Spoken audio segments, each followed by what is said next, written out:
C'est historique, Jean-Luc Santini, le candidat soutenu par le président du département, est évincé dès le premier tour de la municipale partielle dans son fief à Mantes-la-Jolie. Après une campagne tendue, ce dernier totalise que 30,74% des suffrages. S'il n'a pas souhaité s'exprimer, Pierre Bédier a réagi sur les réseaux. Le peuple a toujours raison, c'est le principe de l'élection, un seul veut qu'il ait eu vraiment raison. Seul l'avenir nous dira si un ambitieux sans scrupules et dont la nouvelle équipe découvrira l'égoïsme peut faire un élu jouant collectif et dévoué au bien public.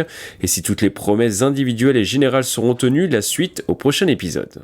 Il n'y aura donc pas de second tour puisque Raphaël Cognier obtient 51% des voix. Celui qui était soutenu par Pierre Bédier en 2020, puis poussé vers la sortie en janvier dernier, s'émancipe et prend sa revanche. On est toujours surpris quand on gagne dès le premier tour parce que les Mantais sont exigeants et donc ils vous donnent pas leur confiance facilement. Donc oui, c'est une très grande fierté, mais je sais que cette victoire, je la dois au travail que j'ai fait, mais aussi à toute mon équipe.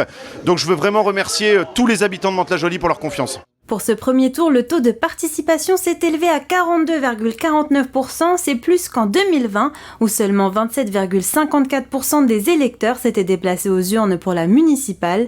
Les autres candidats ont félicité le nouveau maire. Écoutez, ce résultat, c'est avant tout, d'une manière générale, c'est la faillite en tout cas apparent, du système Bédier. Moi, je suis plutôt satisfait que le système Bédier tombe, parce que c'est un système clientéliste et communautariste qui a pourri les relations et la façon de fonctionner ici sur Mantes-la-Jolie. L'heure est dorénavant au travail pour dessiner les 4 prochaines années de la ville. Ma petite expérience politique fait que je sais très bien que les soirs de victoire sont des soirs qu'il faut savourer parce que les difficultés commencent dès le lendemain. Cette ville est une ville dans laquelle on a beaucoup de difficultés économiques, sociales, éducatives. Et je sais que le travail qui nous attend est immense, mais avec l'équipe que j'ai et la confiance des habitants de Mantes-la-Jolie, je suis sûr qu'on va réussir, mais il faut qu'on soit tous ensemble.